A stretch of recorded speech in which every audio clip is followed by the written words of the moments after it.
Saya ulang lagi ya. Makanya Quran itu melatih logika sampai seperti itu. Am khalaqus samawati wal ard bal la yuqinun. Sampai terus diulang-ulang. Am khuliqu min ghairi syai'in. Kalau mereka merasa Tuhan enggak apa-apa, tapi buktikan mereka ini wujud sendiri tanpa sebab. Atau begini, kalau mereka tidak tahu sebab pencipta langit bumi, mereka sendiri suruh yakin kalau mereka adalah penciptanya. Am humul khaliqun, enggak apa-apa. Ya tapi masih Abu Jahal gendeng lah, masih Abu Lahab ngawur lah, nak takoki, ya wes pangeran kowe wae sing gawe langit bumi. Penggemarnya saja pasti tertawa. Mosok Abu Lahab darani pencipta langit bumi, wong lahire wae ning bumi. Tapi Quran oleh ngojlok am khalaqus samawati wal ardo. Apakah mereka menciptakan langit bumi? Bala yukin, mereka pun tidak pernah yakin. Jadi itu pangeran. Makanya di mana-mana orang alim itu suka debat. Karena pangeran sendiri kalau menjelaskan kebenaran seringnya juga nantang debat. Kata Allah, Qul ara'aytum ma tad'una min dunillah aruni madza khalaqu minal ardi am lahum syirkun fis samawat. Enggak apa-apa mereka Tuhan kata Allah, tapi buktikan zaman langit diciptakan mereka memberi kontribusi apa? Apa urun bego, apa urun cagak, apa piye lah pas aku gawe langit iku dekne urun apa jare am lahum syirkun fis samawat. Misale urun apa lah? Urun tol ta urun apa lah. Itu pangeran. Mereka kan pasti menjawab enggak. Terus itu nih kita bimbing qobliyada. Kalau kamu enggak percaya Quran sebagai kitab, enggak apa-apa, tapi buktikan kamu punya kitab tandingan. Enggak, mereka enggak punya juga. Atau gini, enggak usah Quran, enggak sakralan. Au asaratim min ilmin, atau kajian ilmiah yang membuktikan bahwa Yesus itu Tuhan, atau yang membuktikan bahwa berhala itu Tuhan. In kuntum shodiqin, enggak apa-apa kalau kamu benar buktikan. Nah itu makanya semua nabi itu punya kecerdasan, karena tadi nabi kadung nantang itu nih kita bimbing qobliyada au asaratim min ilmin in kuntum shodiqin. Tapi sekarang orang alim soleh itu jarang. Sing ngono ngerung soleh rapati ngalim, nggre sing alim jane rapati soleh. Lah kula termasuk rontok-rontok ya isih rontok soleh ya rontok, tapi lumayan masih menjaga hujjatullah tadi. Sebab itu ulama dulu mengajarkan Allah itu siapa? Disifati zat sing wajibil wujud. Karena alam ini kadung ada. Kalau alam ini kadung ada, pasti penyebabnya sesuatu yang wujud. Tapi kalau wujudnya mungkin bahaya. Wong sing gawe wae wujude trimo mungkin bisa wujud bisa tidak. Makanya dipermanenkan yang gawe alam ini zat sing wajibil wujud. Sing wujudnya wajib. Wajib itu enggak bisa enggak pasti wujud. Nah, terus kita kenal itu namanya khaliq, itu musabbibil asbab, itu khaliqul asya. Lalu oleh Islam zat yang demikian itu disebut Allah. Terus jadi la ilaha illallah. Nah, orang yang bertauhid gini tentu punya kenikmatan batin yang luar biasa. Sehingga saya bayangkan nanti mati yang ngono biasa wae kan. Gusti zaman kula teng donya ora melok ngatur oksigen, ngatur nyawa, ape mati ndak ra ngoten. Mulai dari Sidina Ali, jenengan jenengan nak mati tambah pinter apa biasa? Ya biasa wae. Ning bumi yo ndelok kudrahe Allah, kok ning akhirat ndak ra padha wae ndelok kudrahe Allah. Mulane beliau masyhur guyonan beliau, lau kusifal ghata mastatu yaqinan. So ben aku nek mukasafah ning akhirat imanku yo ora tambah, ya biasa wae, standar-standar wae.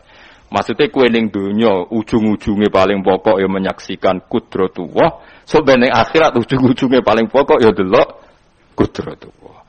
Ning dunya saiki Allah ya matlubi sing kita cari, so ben ning akhirat ya Allah matlubi.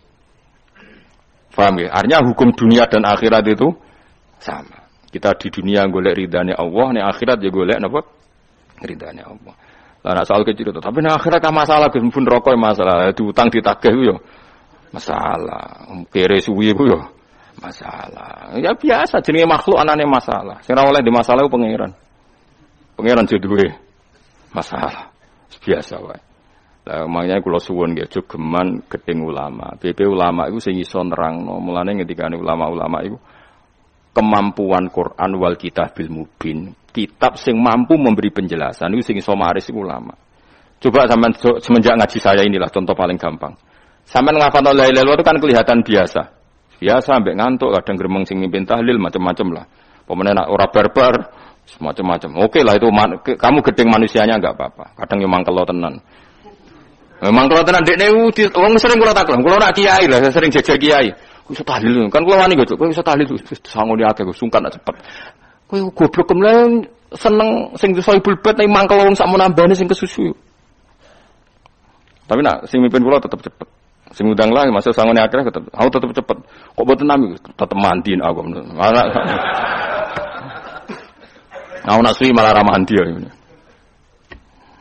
Jadi di daerah saya itu ada mitos. Sampeyan ngerti Istanbul, Quran kecil itu, sing jarine jimat itu. Tapi jarine saiki diproduk teng Kudus kathah 20.000 regane. Jadi di Kliwon itu regane pinten? 20.000 itu gawe koyo kuno no kan. Tapi mau 20.000, ora sing asli. Nah itu sebetulnya yang asli itu hanya 5 atau 9 itu sing gawe niku jenenge Ki Sarbini yang terkenal jadul. Itu sing asli. Ya tapi anggere wong yang klaim asli, ya karek maklare lah. Tapi jelas itu dicetak masal teng Kudus 20.000. Pasar Kliwon teng kathah lah teng pundi-pundi kathah. Oh. Wong kanca kula dagangan Istanbul lu nak kulak sak-sak. Sak-sak tenan niku. Tapi nak ngedol sitok-sitok, orang kerja agar wong tak kei ngono, kurang ajar tenan aja. Nah itu ceritanya itu, dia tuh terkenal jaduk. Singkat cerita diundang tahlil orang mati. Ya kayak Mbah Khalil Bangkalan itu kan orang-orang keramat. Bilang gini, ya cung ya ngundang aku akeh cung ya bismillahirrahmanirrahim wis bapak-bapakmu di sepuro pangeran. Mulai. Yang punya rumah itu mangkelnya bukan main karena wis disembelihno sapi. Dikira kalau disembelihno sapi kan tahlile gayeng suwi. Lama-lama gremengnya tuan rumah ini si kiai tadi dengar. Terus balik nah, ya ngene cung. Kon buktekno nak tahlilku banding wek sapine. Kon ngetok wit klopo lho kon ngetok. Ketok kon gawe timbangan. Sing sitok kon nyancangi sapi urip kuburi. Sing sitok kon ngosongno. Ngapain digo apa? Timbangan wit klopo, ketok digo timbangan.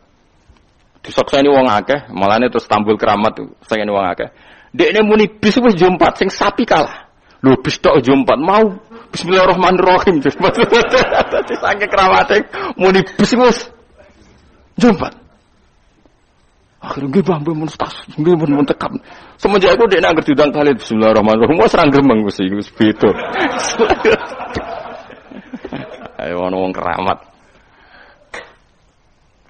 Iku wong iku sing tinggi besar bini gue sing gawe Istanbul. Ya anak putune kata kula sing kenal nggih kata sing nggih do rata-rata nggih penggemar kula sakniki.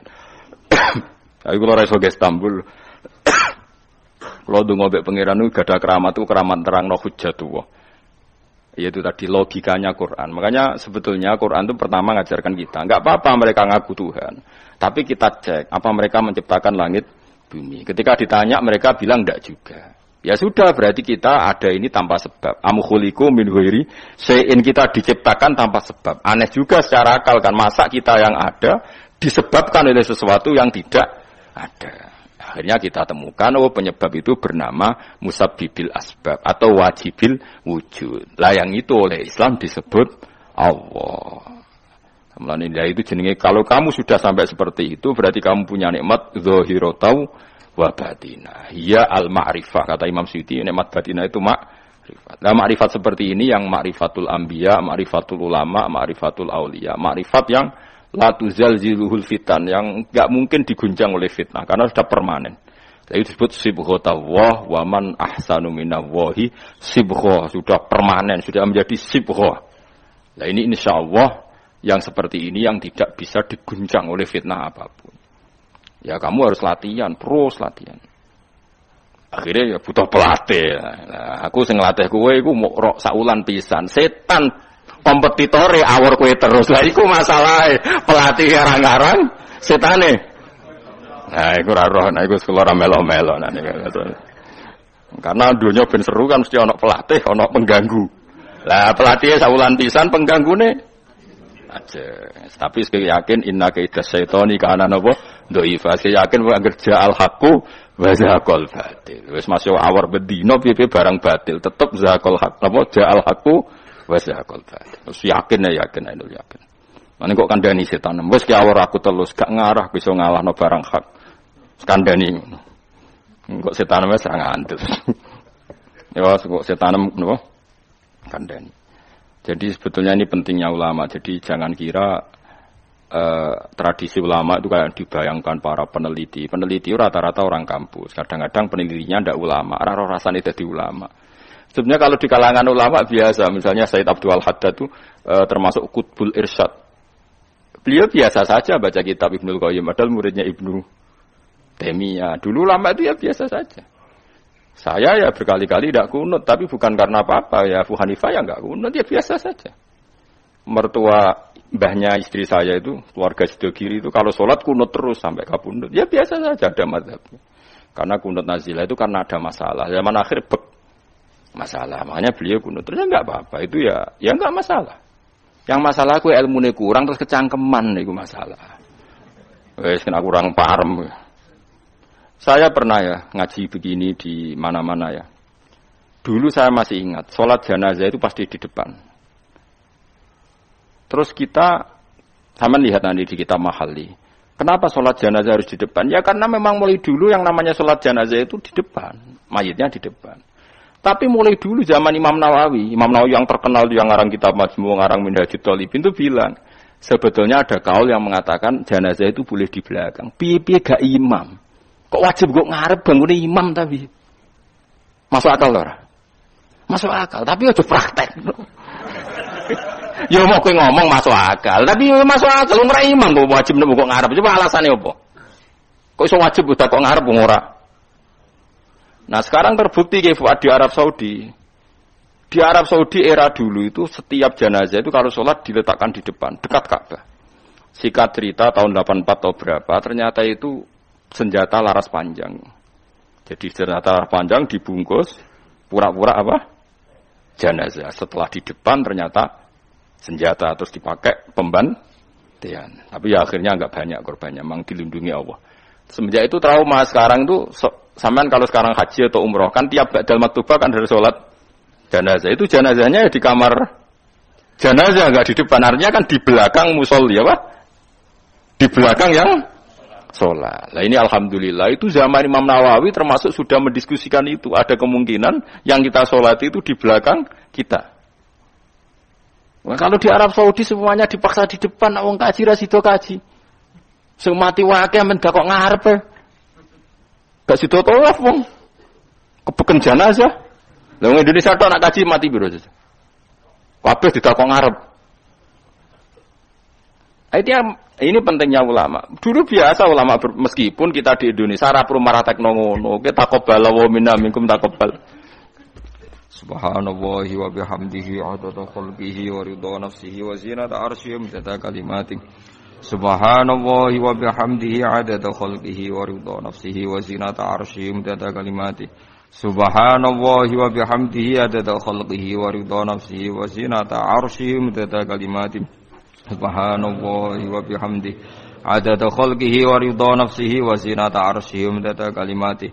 Subhanallahi wa bihamdihi adada khalqihi wa ridha nafsihi wa zinata arsyihi wa kalimatih. Subhanallahi wa bihamdihi adada khalqihi wa ridha nafsihi wa zinata arsyihi wa kalimatih. Subhanallahi wa bihamdihi adada khalqihi wa ridha nafsihi wa zinata arsyihi wa kalimatih.